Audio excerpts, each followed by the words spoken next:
Greetings, folks. I am not a professional YouTuber. I just do laser engraving for a hobby, and I wanted to create a video to share the do-it-yourself solution that I came up with for replacement filters for my Laser Pecker desktop air purifier. I discovered upon owning one that only engraving a single coin is enough to completely wreck your filters, particularly the HEPA filters, which are meant for like clean rooms, and they are excellent for your health, but your typical smoke and fumes and certainly metal dust are going to decimate them. And it is very pricey to buy the Laser Pecker Brown cartridge to replace your filter pod. So as a do-it-yourself solution, I wanted to order my own layers of filters to stack in there. And I also wanted to find a way to reduce the noise and also prolong the life of my motor, because definitely pulling all of these materials through is going to wreak havoc. So what I did was I started with the motor. I ordered myself one of these AC INFINITY CLOUDLINE motors. I got the S4 Pro, I'm sorry, the S6 Pro. I think an S4 would probably meet the needs, but I wanted to go overkill a little bit, and the price difference wasn't really much. For about 90 bucks, you can get yourself one of these on Amazon.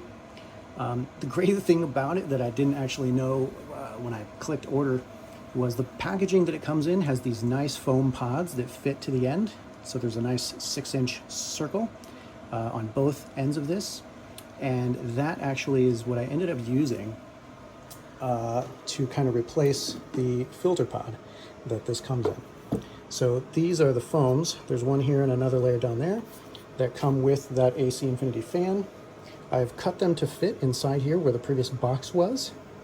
Obviously well, maybe not so obvious, but you want to make sure that they're level across the top here, and that they fit very snugly against all the walls, so that when you close this lid, this rubber seal on the top here that goes all the way around is giving a nice rubber seal flush against those pods, those foam pads, so that the air will come in through here, up here, and then down through your circular layer of filters that you've created.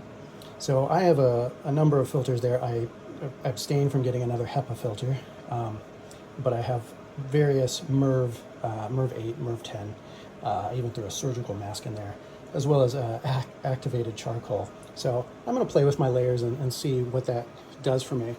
But for right now, I have enough fan power that I can run this at half power and that at half power, and I'm getting now more suction than I was with this by itself, and it also keeps the decibels a little bit lower for me, and it will ensure the lifespan of the motors. I'm all about lifespan. If I can run things at half power, that's going to usually make them last longer, just like your lasers. So I don't run my lasers at above 80% power, which almost doubles or triples their lifespan.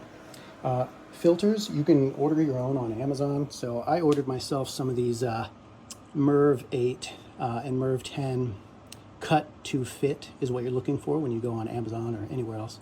You get rolls and rolls of these things for very cheap, to include activated charcoal. And heck, just for a good measure, I took one of my AC filters, which is MERV 8, but goes all the way up to 11, 12, 13 AC filters if you want higher filtration, and threw one of those in there as a layer. And I'm also using the cotton pre-filter that they provided, which again will get totally decimated by a single metal coin if you engrave one. So that is my do-it-yourself solution, and so far it's working pretty well for me. I ordered myself one of those handy little anemometers so that I could test the power of the suction as well as the output power, and I'm getting better than this thing provided by itself, and I'm getting to run both things at far below their max power. So I think that's going to do me solid in the long run. My filters are very easy to replace. In fact, I'll probably only have to replace the top couple layers, and those bottom layers will probably not get touched, but we'll see. That's just my theory. If you have recommendations or suggestions, let me know.